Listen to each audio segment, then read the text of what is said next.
Objective. To deliver the NBA to you like no other. News. Play breakdowns. Power rankings. Storylines you never hear talked about. Anywhere else. It's all straight shots here. Fired by straight shooters. S and Gunn.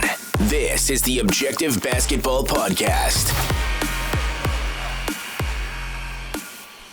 Can you hear me? Yeah, I can. Yeah. I thought you were starting. No, I thought you were starting. This is a What the heck? This is a perfect way to start the podcast, ladies Yes. and gentlemen.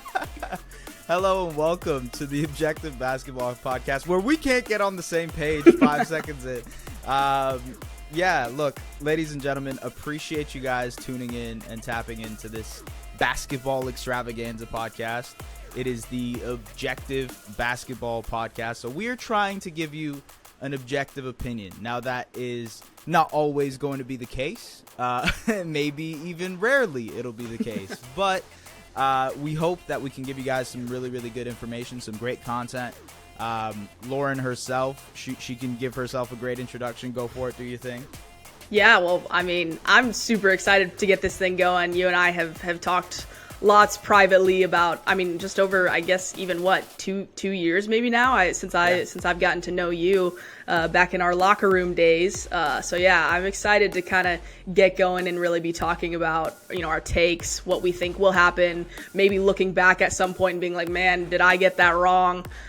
So it's going to be fun. I'm excited to really kind of focus on the NBA as a whole and kind of get going through that lens. It should be fun.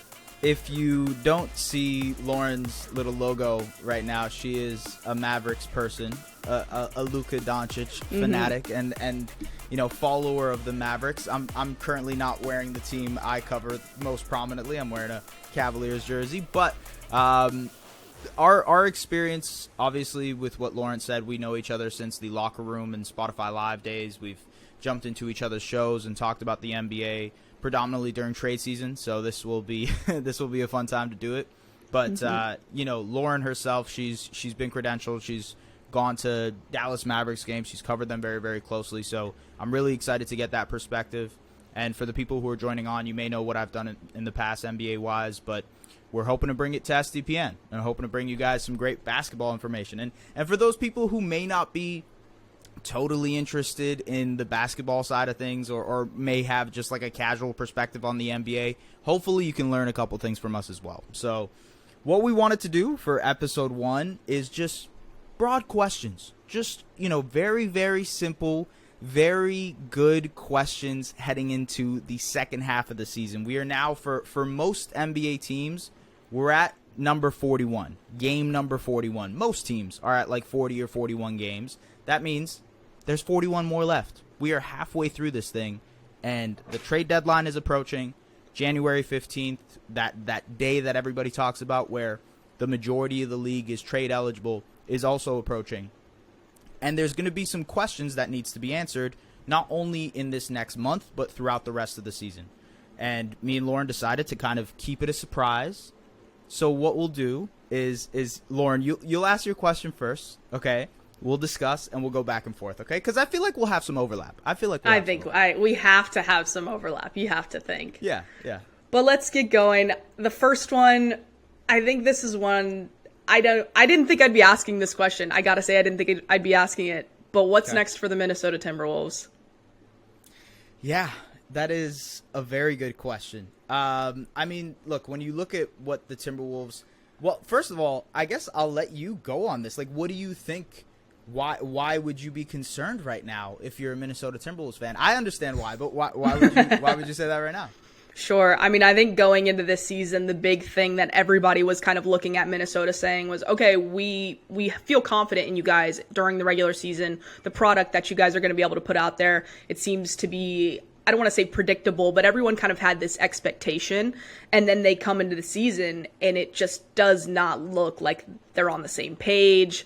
On paper, you have this idea and it's just not what you're seeing. And so for them, you kind of pushed all your chips in, and people don't want to sit there and say, okay, well, you lost the trade, or it's too early to tell. And I kind of stand in that same boat. You can't just write something off half a season in, especially when you're trying to get the kinks worked out, but it's not looking good.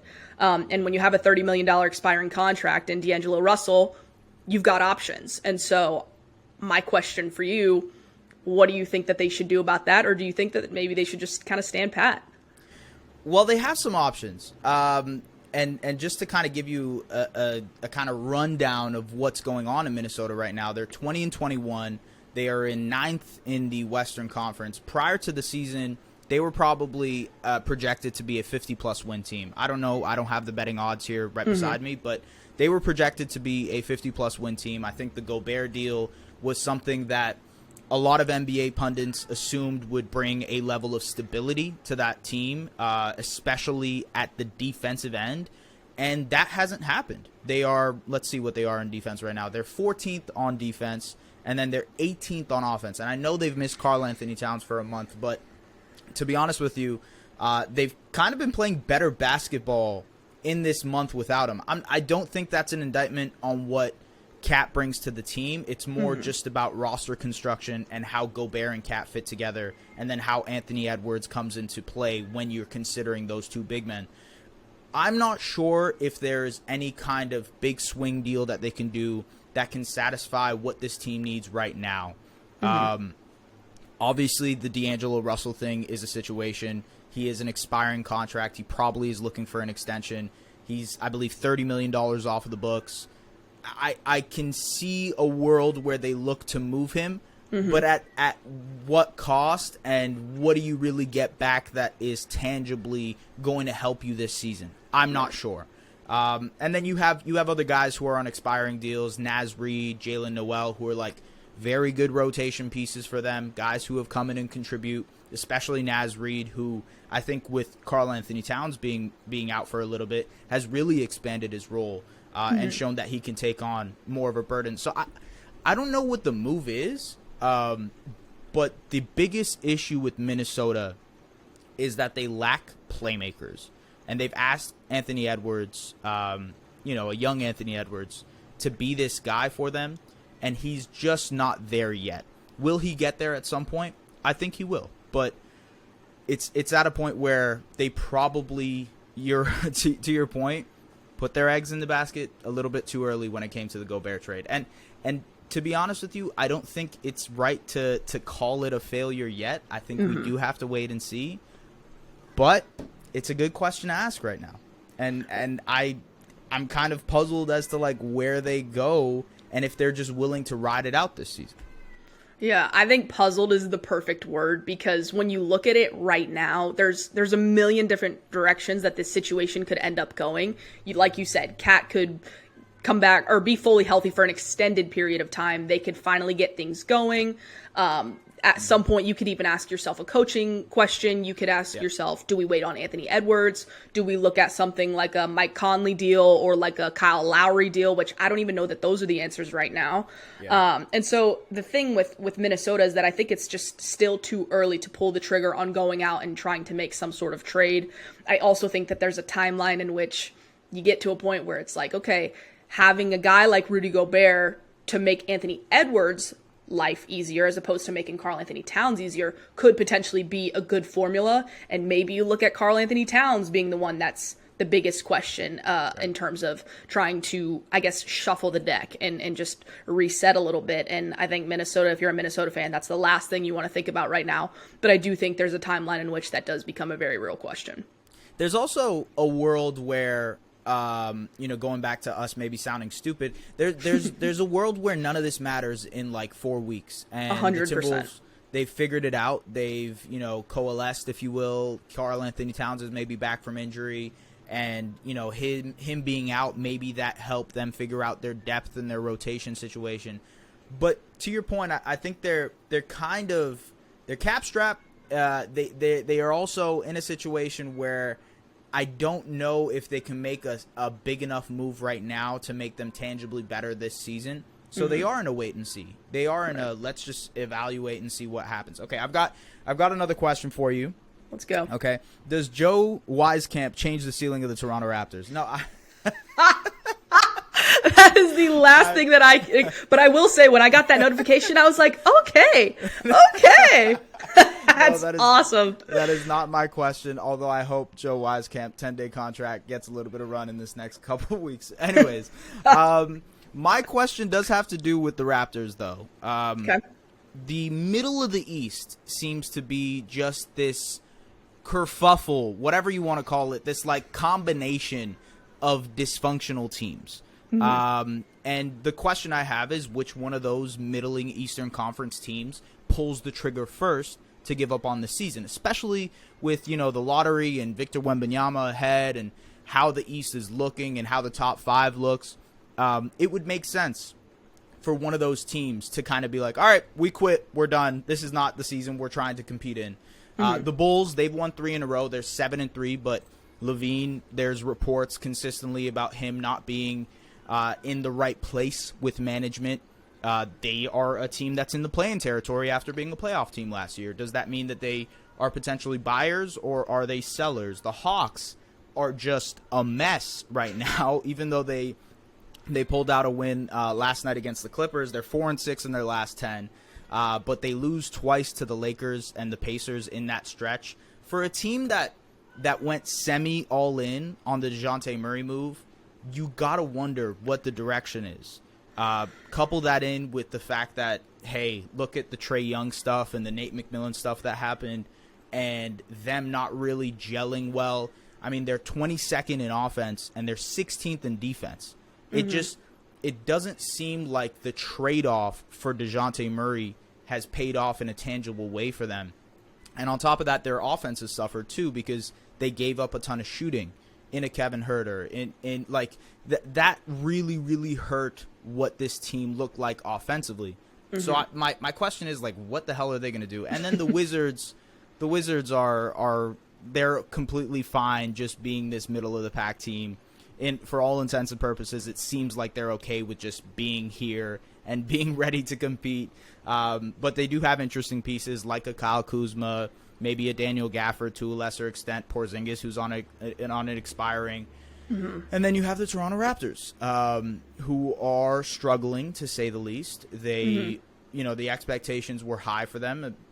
Most people assumed that they would be a playoff team, but they're 17-23. They've been 4-6 in their last 10. Their defense hasn't been the elite type of defense that people expected, and their offense has struggled more than they imagined it would struggle. The shooting has gone away from Fred VanVleet and Gary Trent Jr. Those guys are expiring deals. The question will be, like, which one of these teams pulls the trigger first and says, hey, we give up? What do you think?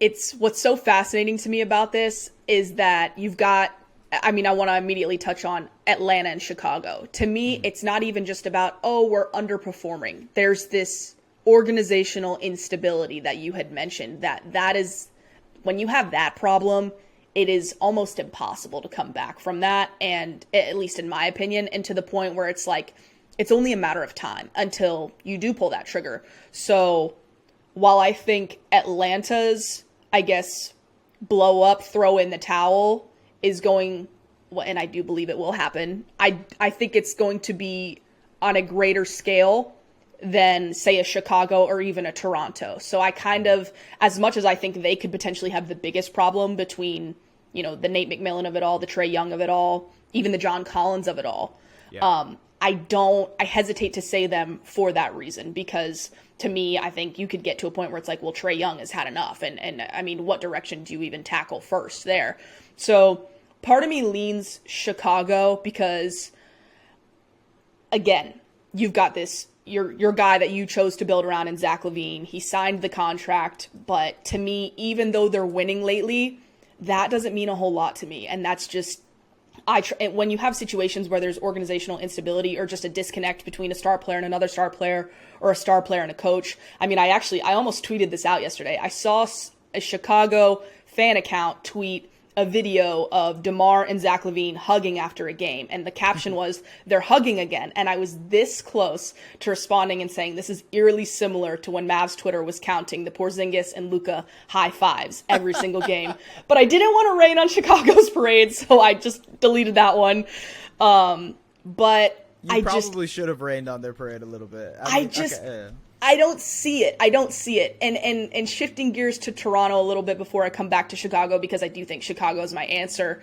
I think Toronto likes to play for each other, and that does not, I don't care about the Thaddeus Young, Scotty Barnes little scuffle. That means nothing to me. That means absolutely nothing to me. To me, those guys, at least from what I can see, they like the Toronto culture. They like each other. And they're so young. They don't need to be performing at this playoff level right now. Yeah, you've got Pascal and you've got Fred, but I think Fred likes Toronto. And so I'm not necessarily worried about, okay, what does the future hold in Toronto? Because even if for some reason they did choose to trade Fred, which to me, at least, and I could be very wrong about this, but to me, if anyone's getting traded from Toronto, it's Gary Trent Jr. And if there's a second person that gets traded, I guess it's Fred, but even that I think is unlikely as of right now, even though he's struggled a little bit this season. So for Toronto, simply because the expectation isn't that they need to be winning every single game right now, they have time to continue to develop. I look back at Chicago and I'm like, God, your tax bill's crazy high. You've had to overcome a lot of injuries and you're still kind of working through that.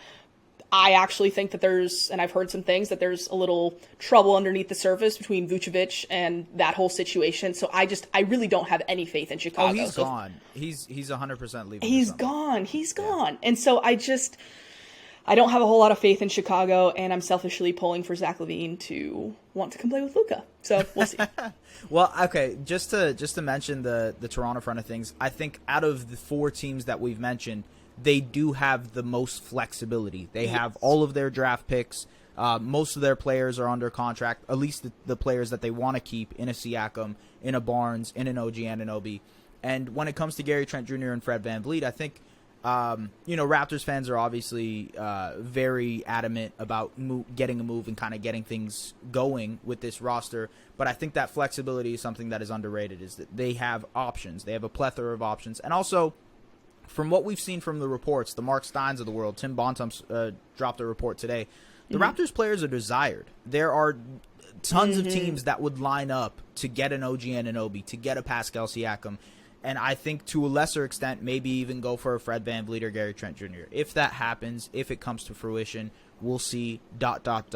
But at this point, I imagine you're right. It's probably just a Gary Trent Jr., maybe a lateral move to just shuffle the decks a little bit more than anything else. But to Chicago, what were you saying?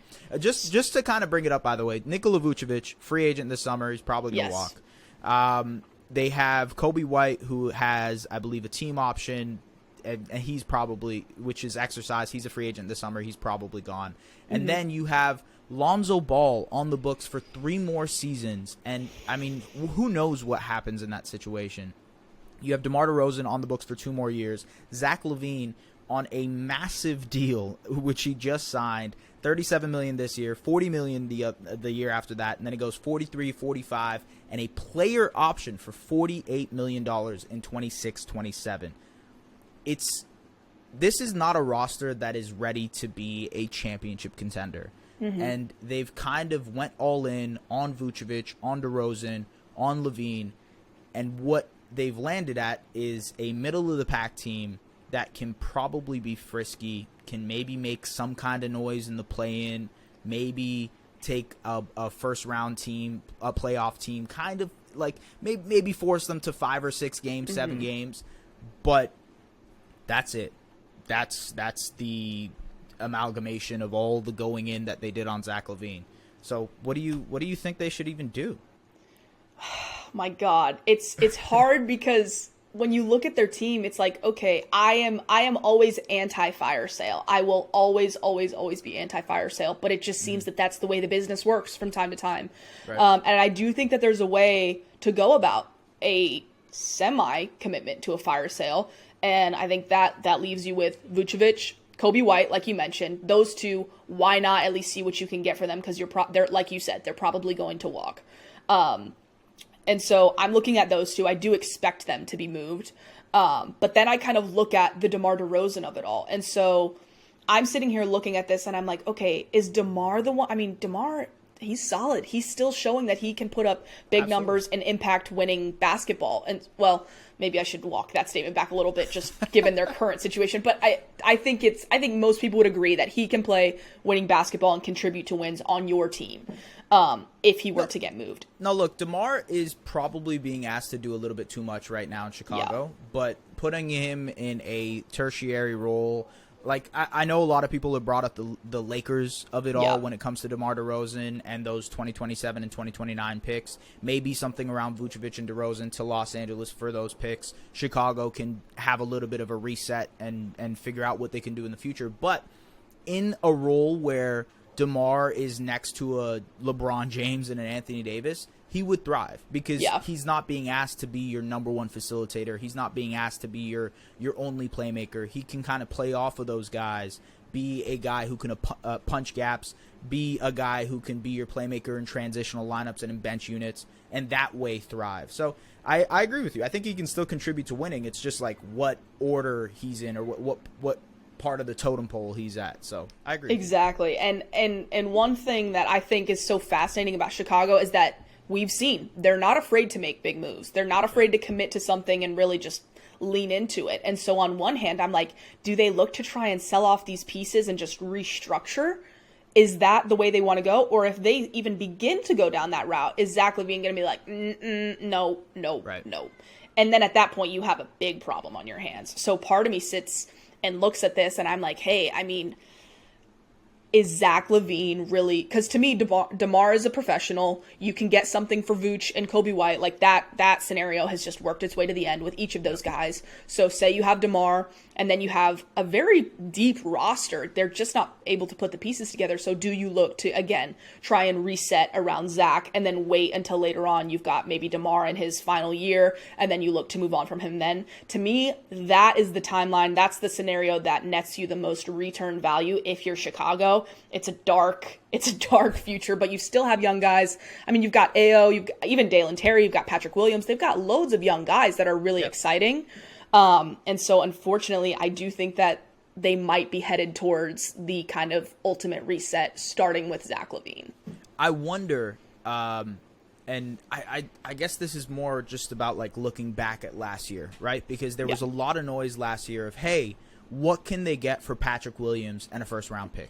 Right. And how can they maybe double up on this great scenario that they have last season where Alex Caruso and Lonzo Ball are feasting against guys at the point of attack, hounding offensive players, being those kind of like engines as defensive players. And then on the other end, you have DeMar DeRozan having an all-NBA season, a season that genuinely would have been hard to replicate this year. You have Zach LaVine, who, yes, he was dealing with some knee stuff, but still was contributing at a high level. So they had lightning in a bottle last season, and I wonder if they missed out on that opportunity to make that win now move and kind of, I guess, solidify this core. Right. And now you're kind of stuck with the situation of like, all right, how do we recoup our assets while also keeping a Zach LaVine happy? And they do have him under contractual control for the next 4 or 5 seasons, so that is completely fine. But it's a tough pill to swallow if you're Chicago. And I look at this similar to Toronto in a sense that, look, Toronto now has to appease and make Pascal Siakam healthy, but they are on a much tighter clock because Pascal Siakam is a free agent in 2024, which means they have 2 seasons to essentially convince the guy, hey, we want to build around you. We think that you're worth building around. These are the moves that we're going to make to do that. So I think LaVine is past that point a little bit because he has signed the contract extension. He's there for 5 seasons. But at the same time, what will be there with Chicago for him to compete? Who knows? 100%. And it's kind of, it's a perfect segue into my next question and kind of staying on the Chicago theme because somebody else that also just signed a contract extension is Billy Donovan. And so you've got these guys locked up, but maybe they don't want to be locked up together. So who is the first to go? And I know we've kind of talked about that, but sometimes it's what is the best path to try and either stay competitive or recoup the assets? If you're the Bulls front office and you're seeing what's going on a day-to-day basis, maybe behind the scenes that isn't getting reported on, what do you think is more likely in Chicago? I think it is more likely that the Bulls would rather do anything but make Zach LaVine more mad than he is right now. Because from all the reports, like, they're at a distance, they're at odds. You know, I believe it was NBC Sports who reported that, you know, hey, Zach LaVine is not necessarily seeing eye to eye with the Bulls front office. Mm-hmm. And I think that is already an inflection point here for this Bulls organization and what they're building around LaVine. If the decision is, I'm like this, I don't know about you, Lauren, but if the decision is between a coach and a player, I'm always picking the player. Yeah. Do you fall in that same boat? I mean, I feel like I do. Look, going back to the Trae Young and the Hawks situation, right? 100%. And I will say, I do think that maybe from time to time you're going to have an exception from, I mean, we've seen some crazy things over the course of all these, I mean, of all the years we've been covering the NBA, but I think most of the time you're going to need to side with the player because, I mean, not to go too far down the Trae Young thing, but that's a franchise cornerstone who's in his early 20s. You're not going to, I mean, you just, to me, it's no question. That's your entire franchise and its future and revenue. And you know, so I just, to me, you do need to typically side with the player and go that route. Yeah, I agree with you. And I mean, in this situation, the Bulls really can't help themselves but side with the player. I think Billy Donovan is an underrated coach. I'm kind of the opinion that he is somewhat underrated. But at the same time, when you have a player like Zach LaVine, and I think there is a discussion to be had about if LaVine is going to meet and exceed his contract, which is a lofty contract extension. I think that is a fair argument to be had of like, okay, is LaVine more of a top 20, top 30 type of player, or can he at some point, fully healthy, get to a top 10, top 15 range? We haven't seen that yet. I think he's had seasons, he's had bursts, he's had moments where he's shown us that he has the potential to do that. But at a consistent level, it's hard for me to swallow the pill and say, look, Zach LaVine is the guy I want to build my team around. But when you're the Bulls and you're stuck in a predicament between a coach who might be a little bit underrated but you're stuck with, and a player who might be a little bit overrated but you've paid already, I think you still have to side with the player because you've committed to it already. You've already committed to this bit. You have to see it through. And I think, like, look, we talked about Minnesota earlier, but they are probably asking themselves the same questions when it comes to Karl Anthony Towns. And I think Karl Anthony Towns has proved more than Zach LaVine has throughout his career. So just to give you an idea of what it would be. Do you want me to ask my next question? Let's go. Let's move right into it. Okay. Will the Lakers, I mean, we were going to talk about the Lakers at some point, right? We were going to talk about them at some point. Will the Lakers succumb to LeBron and fan pressure? And obviously LeBron had his interview. He had the Athletic article. He reiterated, he kind of quote tweeted the Athletic article saying, hey, don't twist my words, even though he said the exact words word for word as Sam Amick said. So anyways, there is clear pressure from the fan base. I see it all the time. There is clear pressure from LeBron for the Lakers to get chips, get whatever kind of pieces they can in order to win now and try to make a run at this thing this season.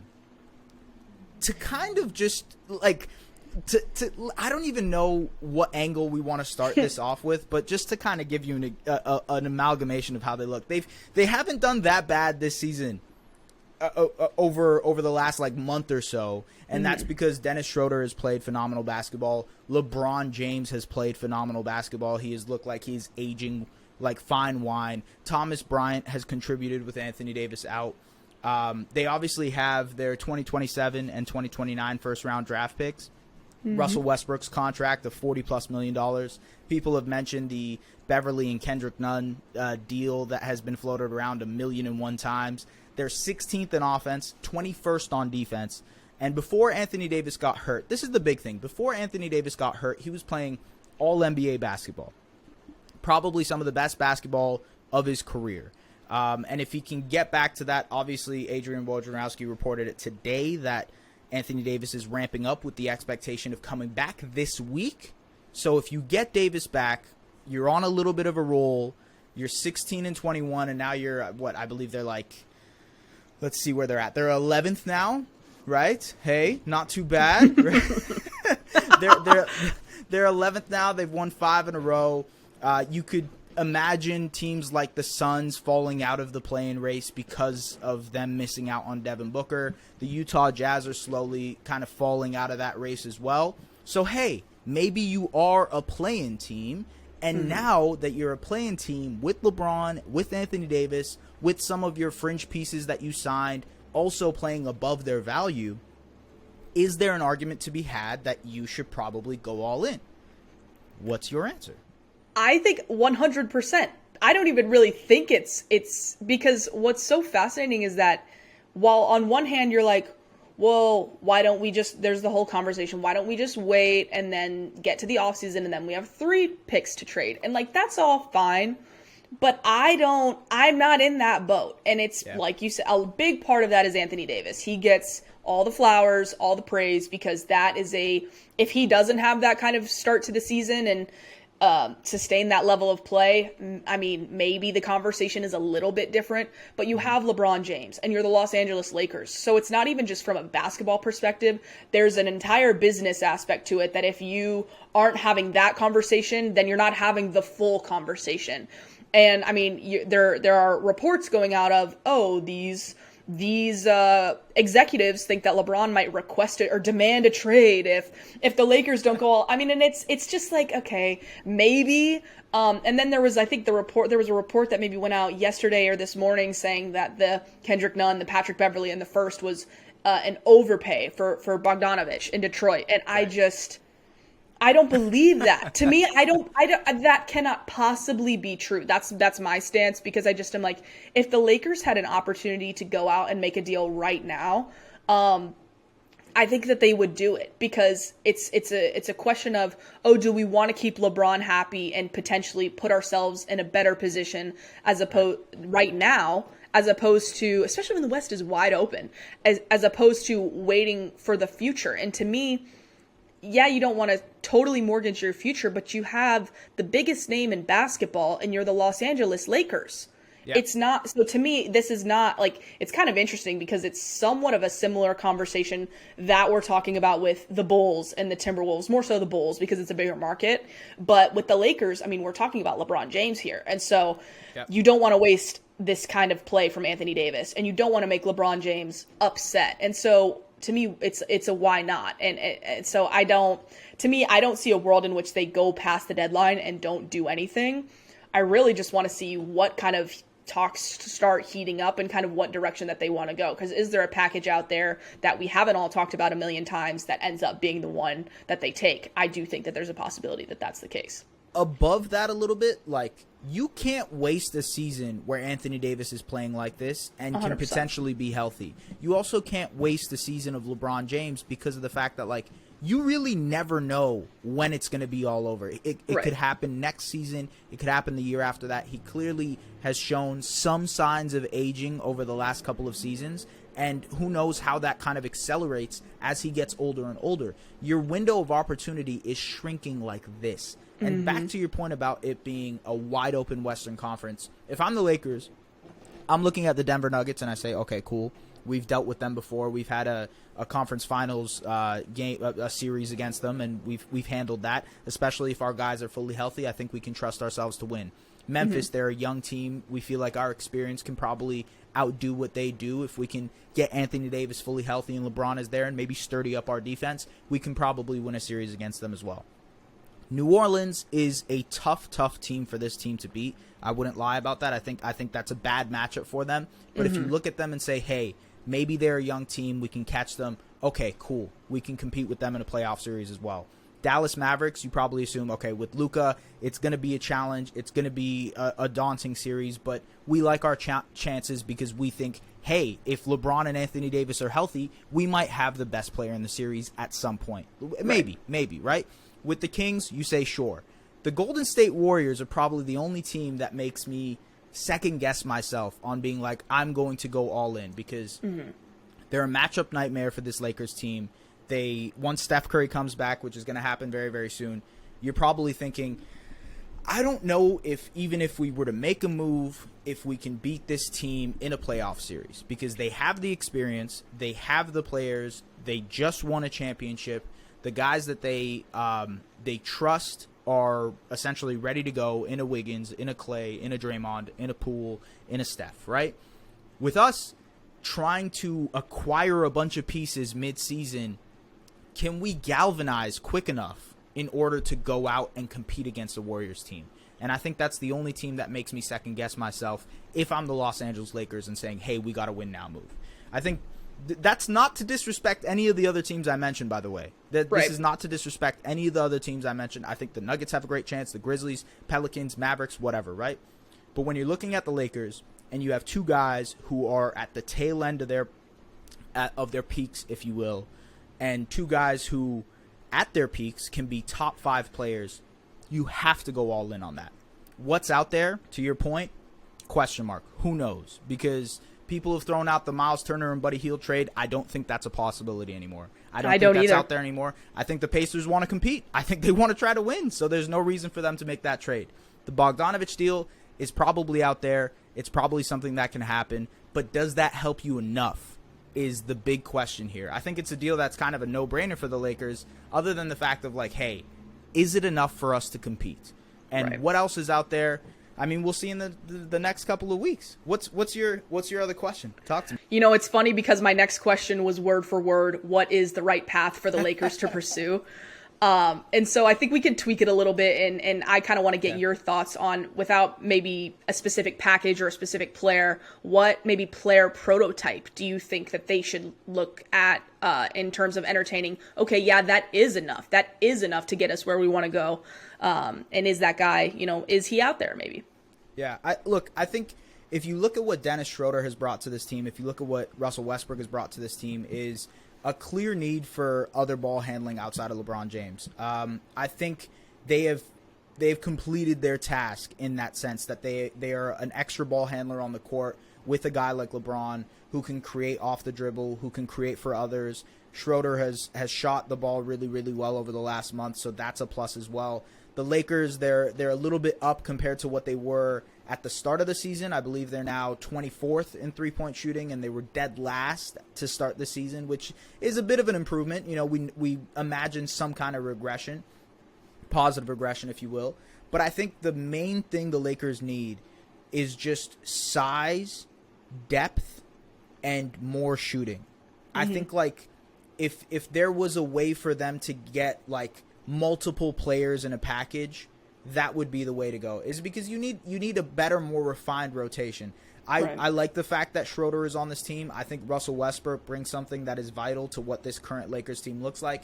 You obviously mentioned Anthony Davis and LeBron James, and I think Thomas Bryant can potentially be a rotation piece. How good of a rotation piece, I'm not necessarily sure, if he's a guy that you can rely on in a 7-game series.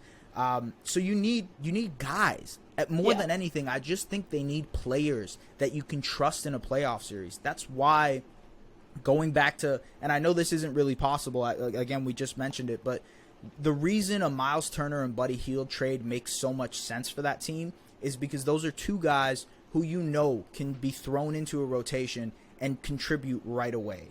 The Lakers just have way too many players that have way too many question marks. And I think that's some of the things that they need to take care of is, okay, who can we rely on consistently? Because Schroeder may not have a good shooting stretch. I mean, in their winning streak, he's shooting 50, 53, and 87. That's his shooting splits. That's ridiculous. Wow. He's not going to continue that. So it's just a matter of who can you rely on consistently? Can we get rotation players that make sense for now and for the future? And I mean, to be determined on what they do, but we talked about DeMar DeRozan and Nikola Vucevic is also two guys that you can trust in a rotation. Put them in, slot them in with those guys, and you have some kind of humming offense, which makes a lot of sense. I think it's just about getting better players. It's about finding ways to refine your rotation and get, in all honesty, actual genuine rotation players for a playoff series. I don't think you can rely on a Thomas Bryant. God, I trust me, like, he's awesome. He's playing really well, but I don't think you can rely on him. Maybe Schroeder continues this streak and kind of creates something for himself, but I don't think you can rely on him consistently either. So it's a question of finding guys you can rely on. To your point, Bogdanovic is a guy you can rely on, right? Mm-hmm. DeMar DeRozan is a guy you can rely on. Nikola Vucevic is a guy you can rely on. Buddy Hield, Miles Turner, all the names that I've mentioned are guys you can rely on. So that's the answer, I guess. Yeah, I think it's so fascinating because when you talk about guys, if you're the Lakers, you have to do the right dance of quality and quantity, because if you're looking at Russell Westbrook being the most likely one to get moved, assuming that they're maybe okay with moving the picks, maybe they're not likely to, but it's not completely off the table, that is your best path to get to put this team in a position in terms of having the depth. I'm with you there. For me, I'm with you. I don't know how likely the Buddy Hield, Miles Turner deal is, because there was a point in time where I was like, that's inevitable. That's going to happen. The Lakers get their cop out. Here we go. That is where I was at. And now as time has gone on, I'm like, yeah, man, I don't know. The Bulls one will really drive me absolutely crazy if that one happens, because that's kind of another perfect cop out for them. But one that I just kind of want to throw at you real quick, because I do think it's pretty interesting. If you're the Lakers, are you, assuming the other team says yes, are you interested in a Josh Richardson, Doug McDermott, Jakob Poeltl for Russ and the 2 picks? Would you do that? That's tough. See, the other thing with like a package trade like centered around another center is the fact that Anthony Davis is playing the bulk of his minutes at the 5, and he is absolutely thriving. He's killing it. He's absolutely thriving. So to be like, okay, we're gonna plot Davis at the 4, and then bring Poeltl in and be our 5, and then we have the shooters. Josh Richardson isn't really a shooter, but Doug McDermott is a shooter, right? And you throw him in there, and you're like, okay, maybe we can get something to go. I think I would say no if I'm the Lakers. You would say no. Okay. I would say no. I really think I would, because, I don't want a deal centered around a big who can't shoot right now. And also, like, the difference between Miles Turner and Jakob Poeltl is the fact that Miles can shoot, and Miles can spread the floor for you. So he can help you with the 3-point shooting department, which is something that the Lakers have lacked. And I don't know. I think that's where I would go.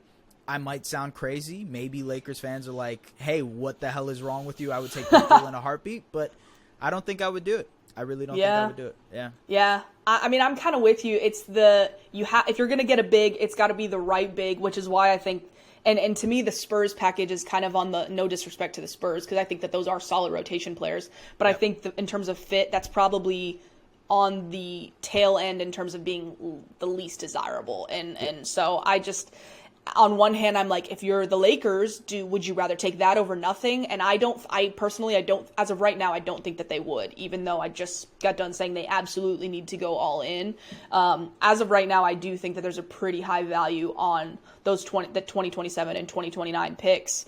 And not just because the Lakers have been so unwilling to move them, but because of the state of that franchise, what it could look like come that time. And so, I don't know. I think it's gonna be tough. I think part of my prediction right now is that they're going to ultimately kind of keep shooting for the stars, hoping that the DeMar DeRozan or the Buddy Hield that comes together at the last second. And I just don't know that it will for them. I'm not quite there yet. But things change on a dime in this league, so we'll see.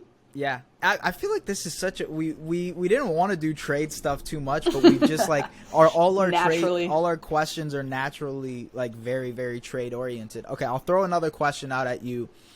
This kind of goes to a game that I watched last night between the Clippers and the Hawks, and the Clippers blew a pretty nasty lead in the fourth quarter, which was kind of reminiscent of how bad they've been so far this season. They went through this stretch where they looked really, really good. That it seemed like Kawhi and PG were getting back into things, and now they've lost 6 in a row. The Bucks are another team that has not looked that great. Their offense has stagnated. And my question to you is, are the Bucks and Clippers just happy? Are they happy with where they're at? Are they okay? Are they still confident in the fact that they can be championship contenders this season? Because both teams had those expectations coming into the year. They both thought they could be championship contenders. And right now, both teams are defensive juggernauts. The Bucks are third in defense. The Clippers are sixth in defense. But on the other end, they have struggled immensely. The Bucks are 26th in offense. The Clippers are 28th in offense. The Bucks have the 23rd half-court offense in the league, and the Clippers have the 22nd half-court offense. Look, for both of these teams, you can probably bring up injuries. Sure. Chris Middleton missing out time, Drew Holiday missing out some time, Giannis obviously being amazing, but also he's missed a couple of knick-knack games here and there.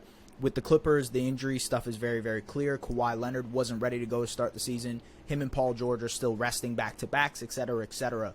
Mm-hmm. But the real question is, two teams that are supposed to be championship contenders, are they happy being that bad on offense?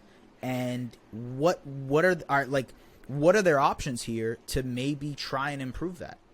Yeah, I mean, it's an interesting question because for Milwaukee, I mean, for them, the injuries, like you said, the numbers are not great, but they're still third. They're still third in the East. And so when I'm looking at them and when you see them, I don't want to say every single night, but there are lots of times when you're watching them and the continuity that they have, that sometimes, I don't want to say it's enough, but they're not, to me, this team to have concern about, at least from where I'm standing.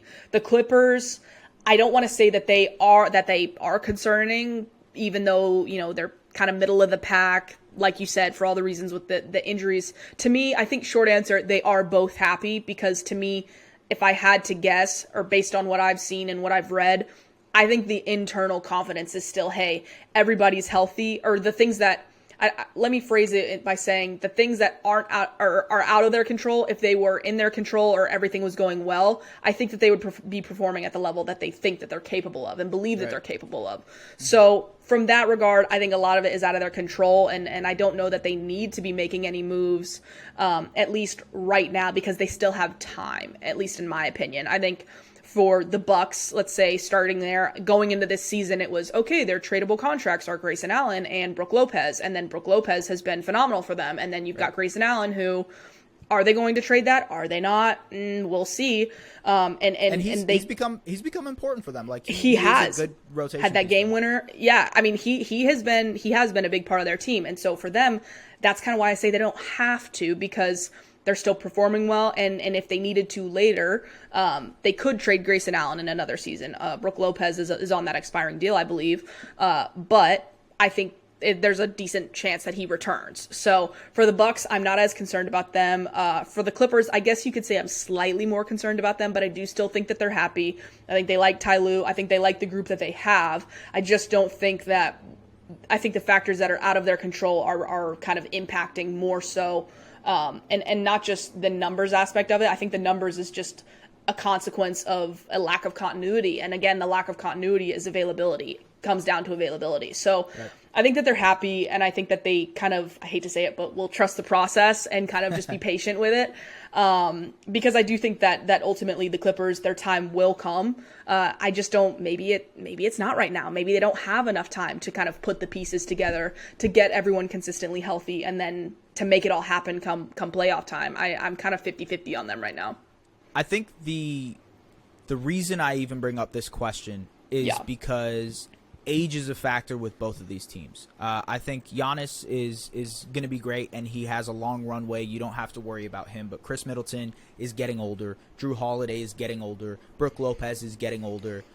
These are guys that are aging out of Giannis's prime. And I think that's a question that you have to look at if you're Milwaukee and say, okay, how do we recoup on some young guys, maybe get some youth into the system that we can develop and build around Giannis, because of the fact that, like, Chris is going to be great. And I think, you know what, in all likelihood, I trust him to be ready for the playoffs. I imagine that this season isn't something that they're necessarily worried about. But if I'm looking from a long-term perspective, I'm sort of worried about how this Bucks core ages out with Giannis, essentially. And in a similar vein, with the Clippers, you have a bunch of older guys centered around two pretty old guys in Paul George and Kawhi Leonard. And then you have the Reggie Jacksons of the world. You have Nick Batum. You have John Wall, right? These are like guys that they depend on. These are rotation pieces that they consistently have to throw out there, and they're older. the good thing about both these teams is they do now have one first-round pick to trade. Right. And I think that gives them a little bit of leeway to make some kind of move. Jordan Clarkson has been mentioned ad nauseum for the Bucks. I think that's something that could probably happen. Maybe a Bojan Bogdanovic is a solution to their problems. I think the Bucks and Clippers will probably make a marginal move. It probably will result in them giving up that first round pick that they have in their kind of toolbox. Mm-hmm. But it's going to be, I don't think it's going to be a big move, but it's something that they need to do. And I do think that they should look at themselves and say, hey, we're happy, but we're not satisfied with where we're at, and maybe we can make a tweak here and there to just improve where we're going to be headed this season and maybe even for the future, right?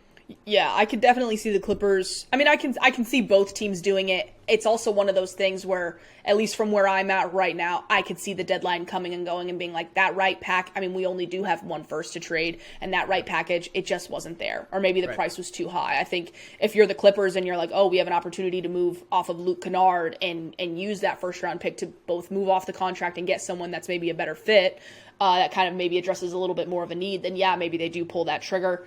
But if it's like, Robert Covington in a first and they're like, well, maybe I don't know.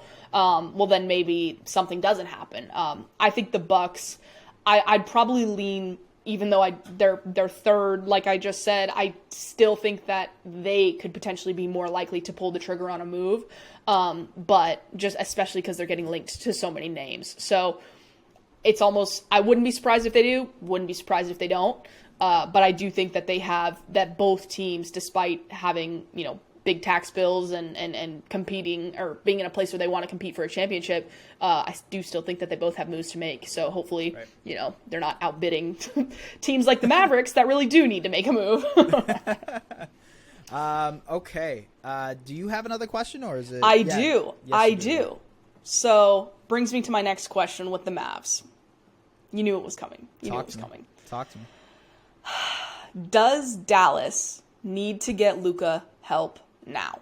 As in the next month. 1 month from today, as a matter of fact.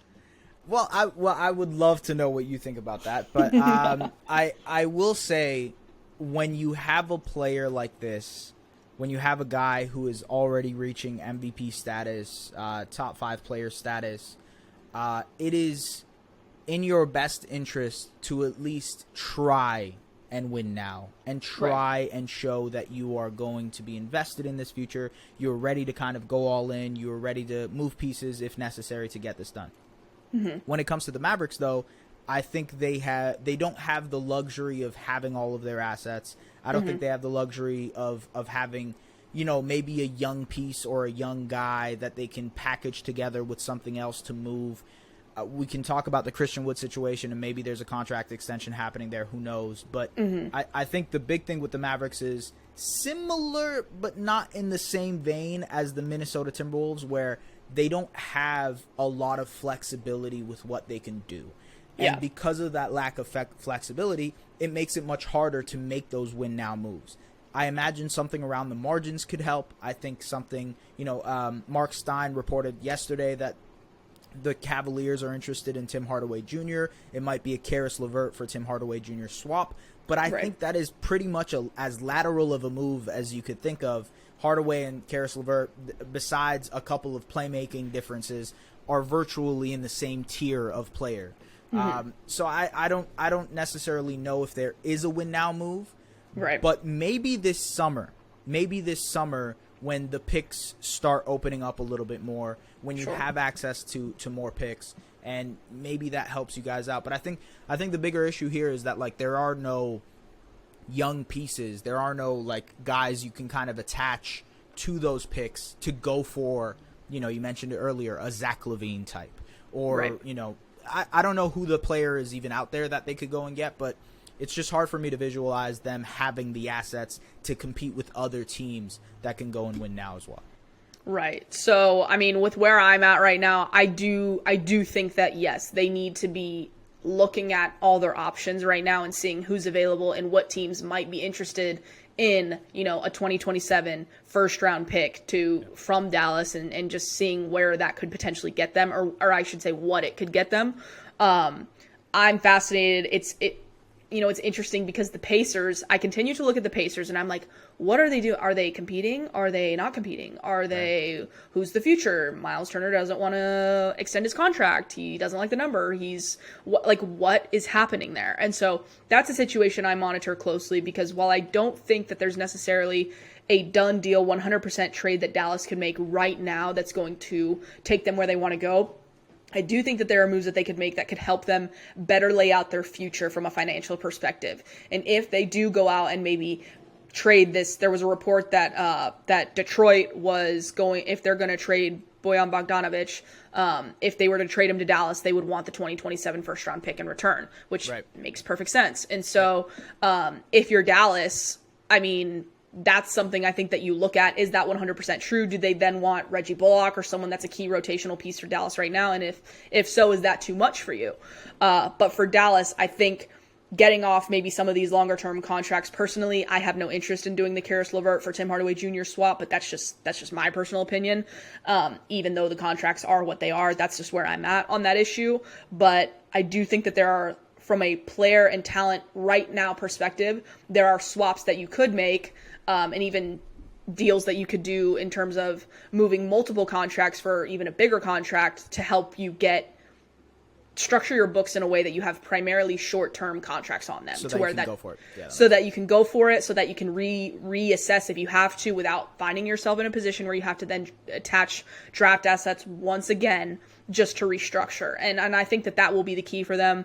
It looks like they were talking about potentially doing a 2-year or an extension for Christian Wood on a 2-year basis. I don't know the deal. Yeah, I think it's a good move. I think right now for Dallas, you want to have your long-term future solidified, but there are still so many questions. Is Christian Wood the 5? Is he the 4? Right now he's playing well at the 5, but against Boston, there wasn't a whole lot of presence inside. And so to me right now, you use this time to set up your future, not necessarily to go all in. And I think that there are moves out there that can kind of help you do both. If that Miles Turner situation kind of goes downhill in Indiana, that's my priority number one. That's what I would prefer.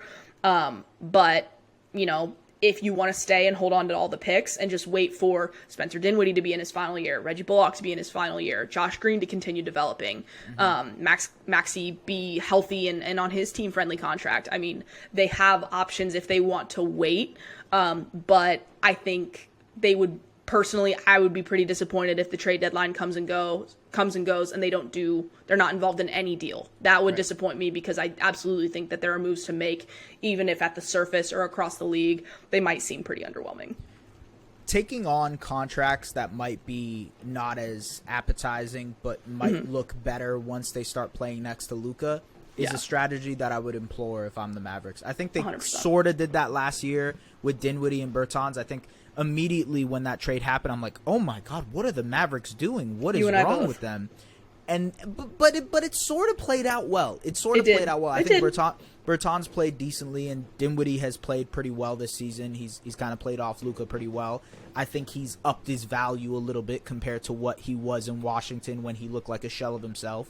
And Bertans, same situation. So, I mean, finding guys that Luka can recoup their value is an interesting way to put it, and I didn't really think of it that way until you mentioned it. Was like, hey, how can this Mavericks team use Luka as a way to up the value of their other players?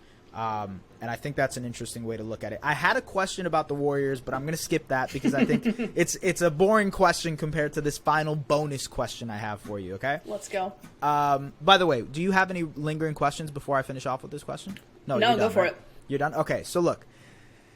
There are only a few teams that are top 11 in offense and top 11 in defense this season so far, right now. And the reason I mentioned top 11 in offense and top 11 in defense is because we're at the halfway point.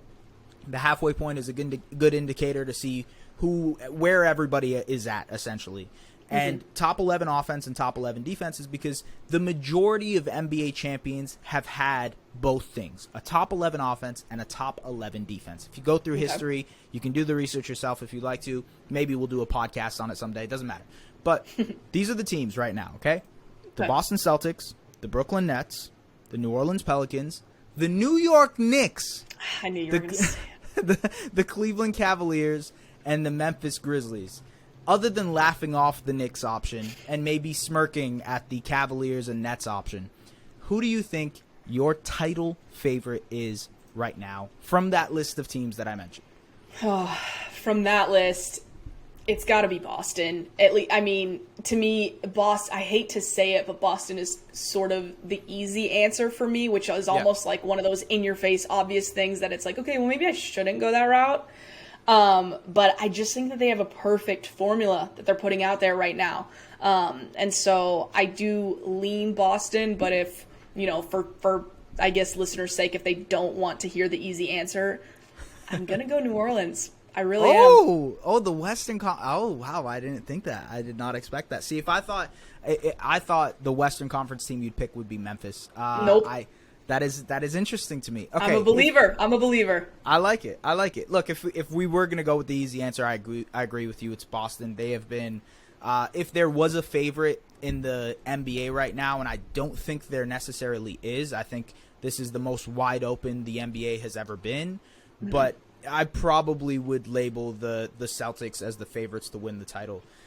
That being said, I think the Grizzlies are a team that is being slept on a little bit just because of the fact that they're a little bit young and, they have some depth issues and they should probably make a move. We didn't talk about them a lot here in this podcast. They're probably another team that should probably make a move. But, yeah, the Boston Celtics. Interesting. I guess we'll leave it at that.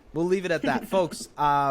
I really appreciate you guys tapping into episode 1. If you've made it all this way after an hour of podcasting and listening to Lauren and I's voice, I hope you guys can hit that subscribe button on the YouTube, 5-star ratings on the Spotify and Apples. I don't know how any of this stuff works really, but just do what you guys do to support this podcast, if you will.